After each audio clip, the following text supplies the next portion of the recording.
इस YouTube channel में आप सभी का स्वागत है। आज का हमारा टॉपिक है विज्ञान कक्षा 9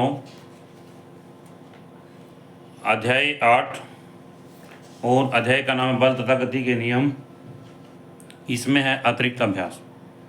इसमें पहला प्रश्न है, एक वस्तु की गति की अवस्था में दूसरी समय सारणी निम्नवत है। समय सेकंड में दिया गया है, दूरी इसमें मीटर में दी गई है। जैसे समय सेकंड 0 है यहाँ पर, तो दूरी क्या है 0 है। समय 1 सेकंड है तो दूरी भी 1 मीटर है। समय 2 सेकंड है, दूरी 8 मीटर है। समय 3 सेकंड है तो दूरी कितनी है 27 मीटर है। इस तरह से समय के साथ में जो दूरी बढ़ती चली जाती है। आगे कहता है त्वरण के बारे में आप क्या निष्कर्ष निकाल सकते हैं। क्या यह नियत है, बढ़ रहा है, घट रहा है या शून्य है। आप वस्तु पर लगने वाले बल के बारे में क्या निष्कर्ष निकाल सकते हैं। तो इसमें यहाँ पर इसका ये हल है कि जब समय 0 है, t 0 है तो s भी 0 है और u भी 0 है, अर्थात वस्तु विराम अवस्था में है, तो यहाँ पर a 0 है। उसके बाद में समय t 1 है, s यहाँ पर 1 है, तो s बराबर ut प्लस 1/2 at स्क्वायर। गति के समीकरण का उपयोग करके हम यहाँ पर a का मान निकालते हैं, तो a बराबर 2 मीटर पर सेकंड स्क्वायर आ जाता है। आगे जब समय 2 सेकंड है, दूरी 8 मीटर है, तो s बराबर ut प्लस 1/2 at स्क्वायर में हम t और s का मान रखते हैं। तो इस प्रकार यहाँ पर a जो है 4 मीटर पर सेकंड स्क्वायर आ जाता है। यहाँ पर u बराबर 0 है, जैसा कि हमने शुरू में दिखाया था, प्रारंभिक वेग क्या है 0 है। इससे आगे t बराबर 2 है तो s बराबर 8 है। इसमें ये हल करके a बराबर 4 मीटर पर सेकंड स्क्वायर आ जाता है। आगे t बराबर 3, s बराबर 27, इन दोनों का मान रखेंगे इस समीकरण में, तो 27 बराबर 0 गुणा 3 प्लस 1/2 a गुणा में 3 का स्क्वायर, तो a बराबर 8 मीटर पर सेकंड स्क्वायर आता है। आगे t बराबर 4, s बराबर 64, तो इसका मान रखेंगे तो a बराबर कितना है हमारे पास में 8 मीटर पर सेकंड स्क्वायर आया। कितना है अभी 8 मीटर पर सेकंड स्क्वायर, क्योंकि यहाँ पर u 0 है, s 64 है और t जो है 4 है यहाँ पर। तो इस तरह हल करते हैं तो हमें 8 मीटर पर सेकंड स्क्वायर प्राप्त होता है। इससे आगे है t बराबर 5। कितना है t बराबर 5, तो s बराबर 125, s बराबर ut प्लस 1/2 at स्क्वायर, तो 125 0 गुणा 5 प्लस 1/2 a गुणा 5 का वर्ग, तो a बराबर 10 मीटर पर सेकंड स्क्वायर आ जाता है। इससे आगे है यहाँ पर 6 है, यहाँ पर कितना 6 है और दूरी कितनी है 216 है। तो t बराबर 6 है, s बराबर 216 है, तो इसमें मान रखेंगे तो यहाँ पर 12 मीटर पर सेकंड स्क्वायर आ जाता है।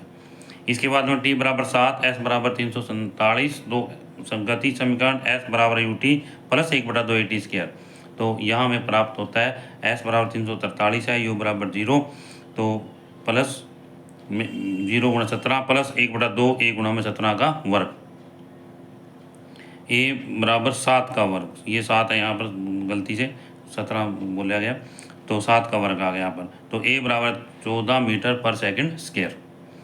तो इस तरह से क्या निष्कर्ष निकालता है कि त्वरण का मान लगातार बढ़ रहा है। निष्कर्ष क्या है भी, त्वरण का मान लगातार बढ़ रहा है।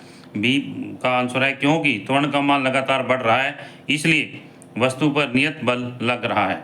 इस तरह से हमारा जो पहला प्रश्न है उसका हल पूरा हुआ। अब आगे हम दूसरे प्रश्न पर आ जाते हैं। दूसरे प्रश्न में यहाँ पर है 1200 किलो, दोबारा से 1200 किलोग्राम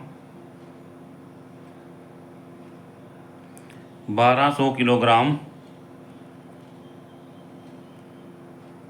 यहाँ पर है 1200 किलोग्राम द्रव्यमान की कार को एक समतल सड़क पर 2 व्यक्ति समान वेग से धक्का देते हैं। उसी कार को 3 व्यक्तियों द्वारा धक्का देकर 0.2 मीटर पर सेकंड स्क्वायर का त्वरण उत्पन्न किया जाता है। कितने बल के साथ प्रत्येक व्यक्ति कार को धकेल पाते हैं। मान लें कि सभी व्यक्ति समान पेशीय बल के साथ कार को धक्का देते हैं। तो इसमें यहाँ पर इसका हल है दूसरे का, तो यहाँ पर m बराबर है 1200 किलोग्राम है, m बराबर है 1200 किलोग्राम, तो और a त्वरण जो है 0.2 मीटर पर सेकंड स्क्वायर है।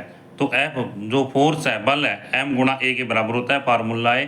तो आगे m का मान 1200 और 2/10 के, तो ये आ जाता है 240 न्यूटन। कितना आ जाता है 240 न्यूटन आ जाता है।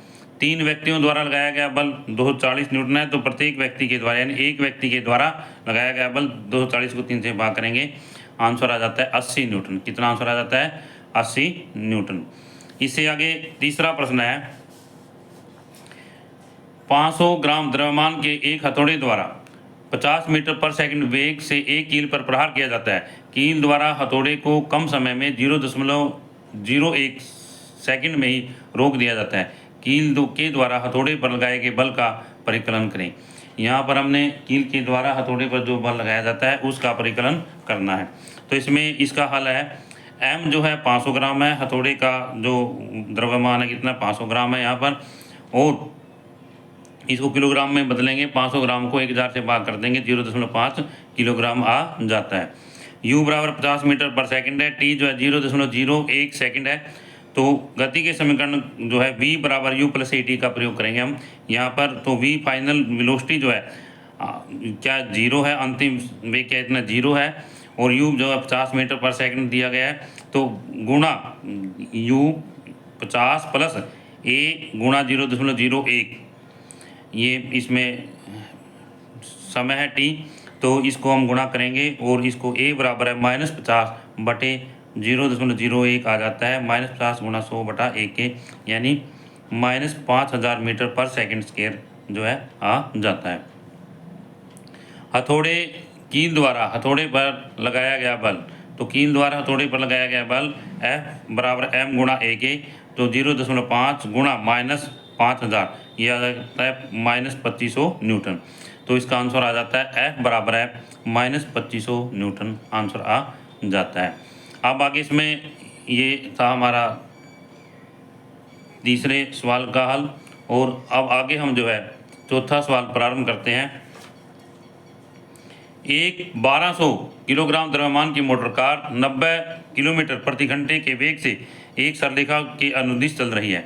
उसका वेग बाहरी असंतुलित बल लगने के कारण 4 सेकंड में घटकर 18 किलोमीटर प्रति घंटा हो जाता है। त्वरण और संवेग में परिवर्तन का परिकलन करें, लगने वाले बल के परिमाण का भी परिकलन करें। यहाँ पर इसमें ये चौथे सवाल का हल है। m जो है कितना है 1200 है, और u बराबर है 90 किलोमीटर प्रति घंटा है, और समय जो है 4 सेकंड दिया गया है, और इसमें यहाँ पर जो है घट करके जो है 18 किलोमीटर प्रति घंटा हो जाता है असंतुलित बल के कारण उसका बाहरी वेग जो है। इस तरह से यहाँ पर हम देखते हैं कि a बराबर है m बराबर है 1200, m बराबर है 1200 किलोग्राम और u बराबर 90 किलोमीटर प्रति घंटा। तो इसको किलोमीटर प्रति घंटा को हम मीटर पर सेकंड में बदलेंगे, 90 किलोमीटर को 1000 से गुणा करेंगे और 60 गुणा 60 से भाग कर देंगे, तो 25 मीटर पर सेकंड आ जाता है। आगे v बराबर 18 किलोमीटर प्रति घंटा, ये तो u था, ये v है, v को भी हम इसी तरह चेंज करेंगे, 1000 से गुणा कर देंगे और 60 गुणा 60 से जो है भाग कर देंगे। इस तरह से यहाँ पर जो है ये काट करके कितना आ जाता है, यहाँ पर काटे नहीं है, ये आएगा 5 मीटर पर सेकंड। क्या आएगा भाई? 5 मीटर पर सेकंड आएगा। ठीक है, इससे आगे यहाँ पर हम देखते हैं v बराबर है u प्लस 80, तो इसका मान रखेंगे v बराबर है 5 है और u बराबर है 25 प्लस 1 गुणा 4 के, तो 5, ये 25 को इधर ले जाते हैं और ये जो है 4a जो है यहाँ रहता है, इधर रहता है 4a है ये, तो a का मान जो कितना आ जाता है -5 मीटर पर सेकंड स्क्वायर आ जाता है। संवेग में परिवर्तन बराबर mv माइनस mu के, तो 1200 गुणा 5 माइनस 1200 गुणा 25, तो 6000 माइनस 30000, ये कितना आ गया -24000 आ जाता है। तो अब f ज्ञात करेंगे, f बराबर m गुणा a के, तो 12000 गुणा 5 के, ये कितना आ गया 600 न्यूटन आंसर आ जाता है हमारा। इस तरह से यह हमारे चौथे प्रश्न का हल जो है पूरा हुआ। और यदि यह वीडियो आपको अच्छी लगे तो आप इस वीडियो को लाइक करें, शेयर करें, और यदि आप इस चैनल पर नए हैं तो इस चैनल को सब्सक्राइब करें ताकि इससे अगली वीडियो आपको मिलती रहे।